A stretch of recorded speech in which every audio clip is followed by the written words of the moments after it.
I was sitting with my grandma last night. She was telling me thank you, and my mom too. Like they were proud of me for speaking the way that I do. Because in the interview, I was giving this sense of we're not Aravim. The interviewer was asking me. She goes, you know, Mizrahi Jews are the ones who came from Arab lands. So I stopped her and I said, no, it's not Arab lands, it's Arabized lands. Because most of us, people like me and Abraham, were in those lands, our family, way before Arabs were even a thing.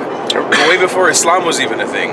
And then she was pointing out this contradiction that there's just, for some reason, a lot of Iraqis, I think it comes from this. A lot of them, there was a good significant portion of them that was wealthy, not our family, but there was a lot of Iraqis that were wealthy. They were in the music and entertainment and the jewelry. And so when they came to Israel and they had to go to the Ma'abarot, they felt like shit. They were like, oh, yeah, refugee camps. Yeah, they're like, I lost my status, I lost my wealth. And they just wanted to gravitate to whatever high echelon of society they could. And so that's why you see a lot of Iraqis more open-minded, I would say, in like liberalism and in school and education, but they kind of reject that animalistic side of us. And that's the part that I'm trying to unlock. I'm like, I want people to come back to that.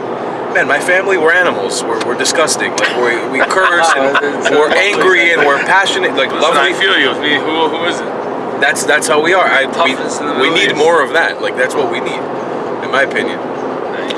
I could definitely relate because my mother is known in Ottawa, which is a very a very conservative, quiet city. She will get up in a restaurant and go into the kitchen and just start like yelling at people or asking them how did they make something, and it's always like people are like, what is your mother doing? How is she doing this? And she has fits in stores claiming everyone is anti-Semitic and they all hate the Jews, and that's why they're not giving her 10% off. Can I ask you a question now, honestly? Sure. And let me play the devil's advocate. Go for it. Could it be, you obviously see our culture, even the Mizrahi culture, being very different than the Ashkenazi culture, okay? When the Arabs tell you that they feel that you're telling them what to do or you're looking down on them and their way of life. The Arab Israelis here in Israel. Some Arab Israelis here. Could it be the people that believe they're nicest to them, the people that believe that they're the ones that are the solution for peace, the same people that are trying to indoctrinate and really push Western values and Western ideologies and all the crap from America, bring it to Israel, the Arabs are actually rejecting that and hate that more and more because it contradicts completely their way of life. Could those same actions that they're doing, thinking they're being nice, driving any peace ideas further and further away because it's showing the other population how unlike each other we truly are? There's a two-part to that question, and I think that both of you will agree with me, specifically you. There's two parts to that. One, yes, the idea of pushing Western values on this country just via being like a proxy of the United States of America is fucked up. It shouldn't happen. Like, we should have our own identity. We shouldn't be aspiring to be the USA. And I have seen throughout my life, I'm only 28 years old, but since I was a kid, how much this country, specifically Tel Aviv, has gravitated to be so Americanized. Like, it really has. The society in Israel, people are aspiring. It's not the same Israel that I grew up in, and I can only imagine what my parents and my grandparents would say. So that's one. But two, Arabs in Israel have it both ways. They love to enjoy the benefits of this liberal democracy in the Middle East. They love the freedom, the capitalism. They love it. They succeed in it. Some of the richest families in this country are Arab. There's an Arab family from the north that have like a supermarket chain. That's I think it's the richest supermarket chain in the whole country.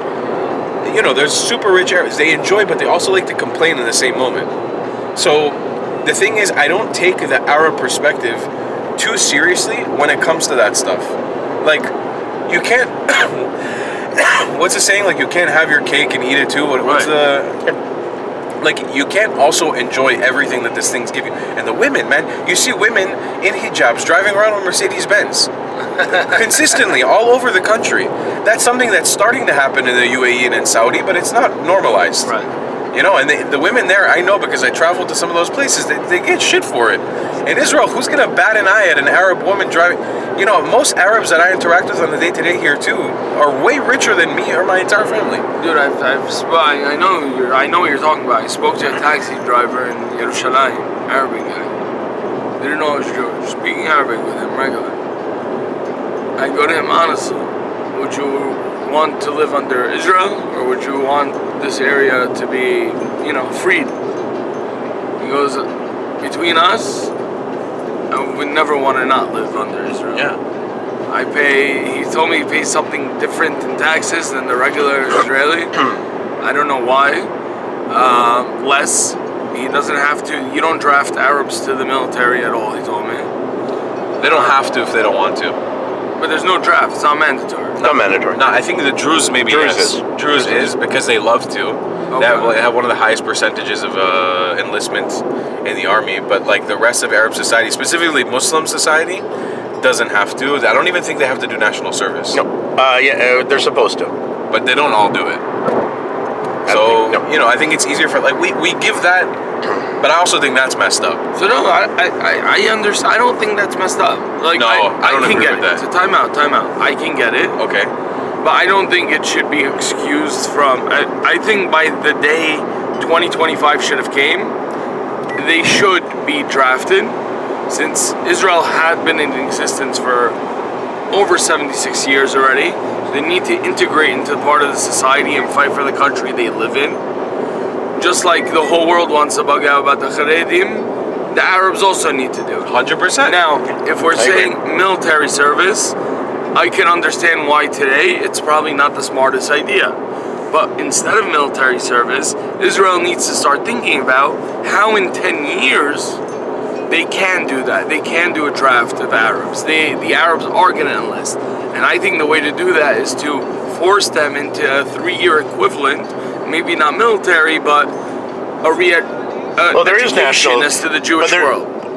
Education as to Jews, education as to Israel, like really try to change their minds and like cement them in Israeli culture for 3 years instead of military Two more service. things about that. Specifically, one, I honestly think morally we shouldn't force Arabs if they don't want to go to the army. We shouldn't force them because so many, for example, that have family that are from Tel Aviv or from the north have family. This country's tiny. They have family in the West Bank. And if they sometimes they even have family in Gaza. Like most they don't have to serve in a combat role. They don't have to. So that's what I'm saying. One, they don't have to serve in a combat role. I don't think they should be forced to. But also, national service at a bare minimum. But everybody should have to give back to the country. I agree. I say this as a hypocrite because I didn't do anything like that for this country. I didn't live here. Neither did I. Unfortunately, I would have if I could have, and I probably should have. I see what I do now as kind of a national service. But that reality, I think that they should all have to give back. Everybody has to. You have to be a citizen of the country. You can't sit this one out. I also think it detaches you from the country. I'm with you, but The second thing is, wow, I forgot what I was going to say. I had such a good point. Don't remember. Okay, I want to go back to a point you said about the Americanization of Israel. While true, the liberal values actually more stem from the Ashkenazi elite, who were very secular, anti-religion, totally anti-religion, and really thought that they, in the early years, were creating a Western society here in Israel, a Jewish Western society, which would be, would have some religious undertones in terms of culture, and it would be a place for all Jews, but would be liberal and secular, and not at all what it ended up being. Because this turned into, I wouldn't call this a religious country, but it turned out that a lot more people wanted that tradition and religion as part of the culture more than they thought, and they've all kind of died out. That old Ashkenazi, they've all died out pretty much. So you still see them once in a while, like those people with the coexistence people. That's where it comes from. It's not an American thing. The American culture is the going out to the bars and having Domino's pizza, and that's American. Like 30 years ago, you did not have that. That didn't exist. Well, you had people going out, obviously, in cafes, but it was way more based on European, like Paris and stuff like that. True. Let me push back on something you said. Okay, go ahead. That you don't think it's so moral to have them fight in our army. I disagree. Let me tell you why. You need to broaden your horizon of history, right? At some point, we were all brothers and sisters and family on the other side. They need to be part, if they want to be part of Israeli citizens, they want to be part of Israel, they need to be part of Israel. Meaning, if now they are going to have to fight, potentially, their cousin on the other side, it means they're going to push the other side and their cousins on the other side. If they give a shit about not fighting their cousin in Israel, it's going to push the government. Why are we going to go to war with Israel? My cousin lives there.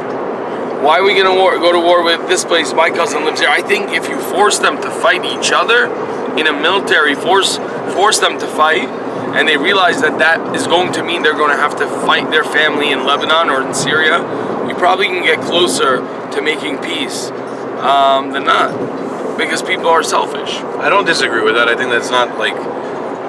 I think the soft guy inside of me is like, oh, that's hardcore. I'm with you. You know, because I prefer if I can give, and you know, I maybe take a more holistic approach than most Israelis. I really do see them as my family, regardless of if a large portion of them want to kill me because I'm Jewish. I love them.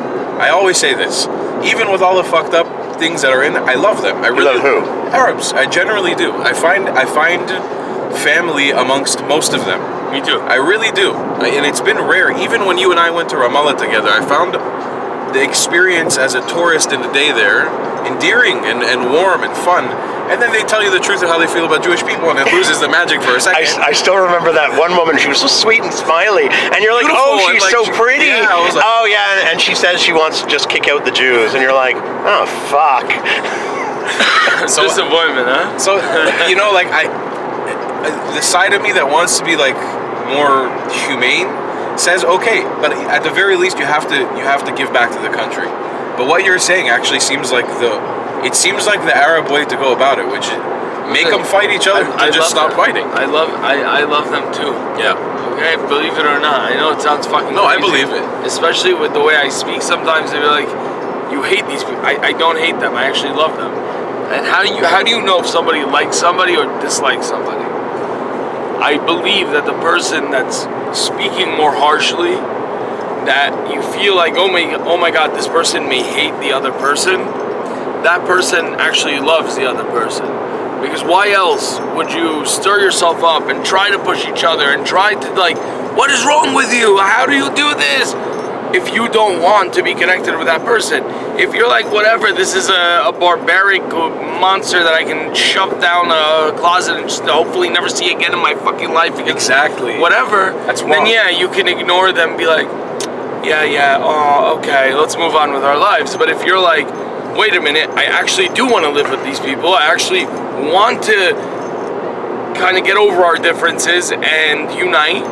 Then you're gonna have to push back. And Arab Jews, Arab culture, Mizrahi, we're full of shit when we want to sell a point, but we're very honest in the way we actually believe and feel. And that's what's gonna have to like. What do you mean full of shit when you want to sell a point? When we want to, if the You're Arab not good at it, culture- you mean? Huh? You mean you're not good at it? They're great at it. So what do you mean by full of shit? I think there's two different things of honesty. You know Donald Trump honesty? Okay. Donald Trump wins because he's very honest. Anybody that hears that statement goes, what the fuck are you talking about? The guy lies more than anybody you know. 100% he lies. He lies to get to the destination he needs to go to. He never lies about the destination. He'll tell you straight up, I am very honest. I want to build a wall. He'll lie about the number of immigrants are coming in. He'll lie about them eating To dogs. get his goals. He'll lie whatever. He'll lie about the in-between Right. to get to the destination. Right, but he'll never lie about the destination. It's very similar to the Arab mentality. And that's what the Arabs respect. Like, they respect that. And that's how they are. They'll tell you, we don't want to coexist with you. We don't want to fucking live with you. We want Israel gone from the river to the Khara, whatever. But to get to that point, they'll be willing to smile at you and drive a cab in Israel. True. They'll be willing to work in an Israeli house. Absolutely They'll be true. willing to look at you and say how they wish for coexistence and peace and love and unity. And the people who don't actually give a shit about really making a change will say, okay, I'll take that bullshit argument. The people who do will push back. Because you have them in a position to make a conversation, make them uncomfortable, tell them, look, let me ask you a question. I know you're being very nice. You're driving a taxi in Israel and you're saying you love but at the end of the day, do you want a Palestine? Do you want to see Israel destroyed? Do you want hit them to the cores of their arguments? Like, that's not done. Okay, So, what were you saying? When we lived in Syria, after 48, a lot of the Palestinians that a lot of the Arabs that left Israel, that went into Syria because of the prime minister, because of the war, took Jewish houses in the Jewish quarter, and some others were placed in refugee camps right next to the Jewish quarters, I believe intentionally, to prey on the Jewish community. Now, the people that attacked, a lot of the times, the people that attacked the Jews in Syria were identified as Palestinian. There was a way to deal with it, though. There was a way to deal with these attacks. The Jews that were quiet, that tried to avoid conflict, that tried to walk away from it, were the Jews that were constantly finding themselves engulfed in the conflict, being attacked time and time again. My father, on the other hand, took a completely different approach. He would smack the shit out of them before they're like, if somebody just said something wrong to him, he would beat them. And it seems insane, but nobody messed with my father. Nobody messed with his friends because they knew the fool is crazy. He's gonna come and he'd actually fight. And my dad's family understood this, and to this day would tell me, even when I go to protests, with them specifically, And Palestinians? yeah, if you show force, if you show power, they take 10 steps back.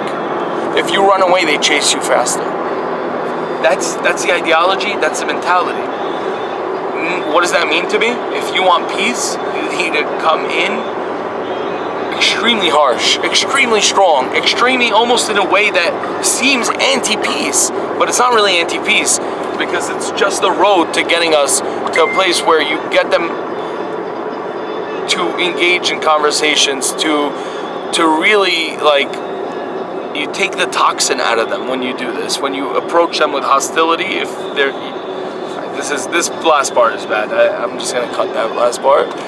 But I guess what I mean to say is, like, if Israel treated this, every one slip up from the Palestinian side with 10 times disproportional force, I don't want proportional force, 10 times overpowering force, meaning if you mess with us once, we are going to bring so much destruction to your dignity, we're going to bring so much destruction to your life, to your civilization, that you're going to fucking tremble to think about messing with us again. You'll get peace.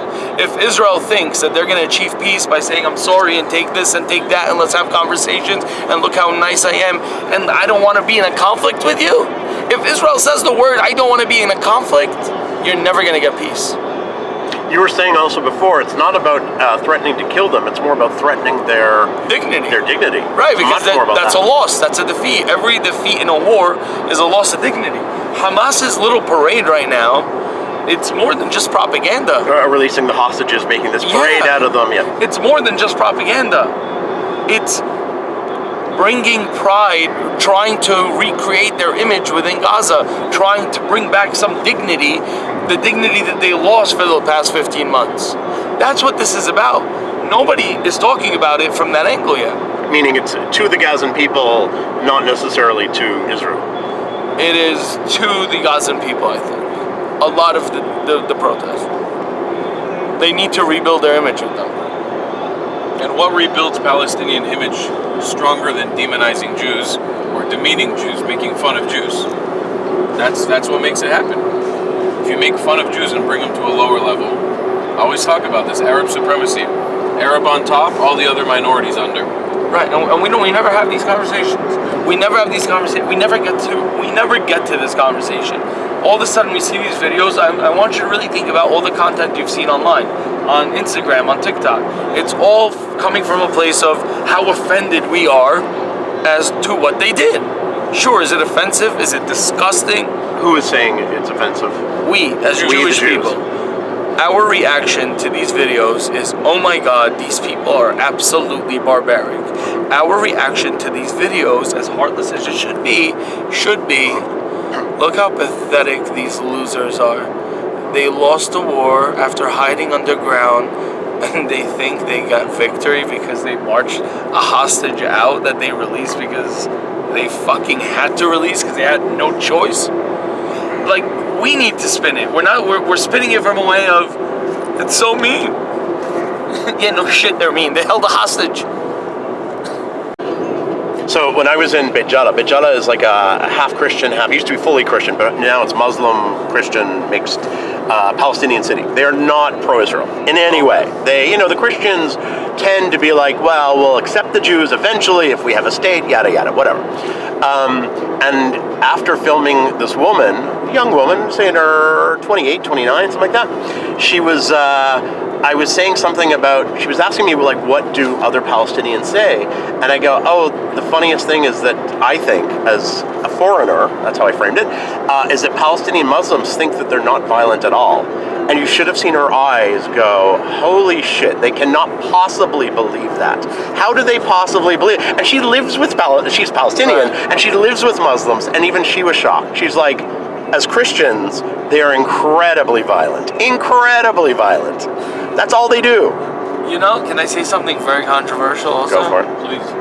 I hate this, like, making believe Christians are the saints on earth and always friendly, and like, if a Christian Palestinian says that Israel is unfair to them, that means there's a lot of credibility because Christian loves the Jews. Actually, Christians have killed more Jews than any Palestinian can conceive through his wet dream. It's the wet dream of an Arab, of a genocidal Arab, is to be a Crusader Christian. They've killed more Jews than the Arabs by tenfold. So the idea that they've always loved us and they're just minorities. Oh no, they don't even claim that. They just see themselves as less violent. That's how they see themselves, and they do act less. And today in the Middle East, they tend to act less violent because of minorities. I agree. Also, Middle Eastern Christians, I give them a bit of a pass because they never really persecuted us. Middle Eastern Christians are different. The Middle Eastern Christians. Well, that's what I'm talking about. That's what. These are all Arab Christians. You're talking about a Middle Eastern Christian. Yeah. This is in Beit Jala. This is here. This is Palestinian Christians. Middle Eastern Christians, debatably, are us. Most of them are probably Jewish. I'm talking about. Yeah, European Christians. There have been Middle Eastern Christians who have gone against Jews. Absolutely. Yeah, Damascus affair. Yeah, of course. Yeah. 1840. Absolutely. They treated us like garbage, Like it wasn't fun.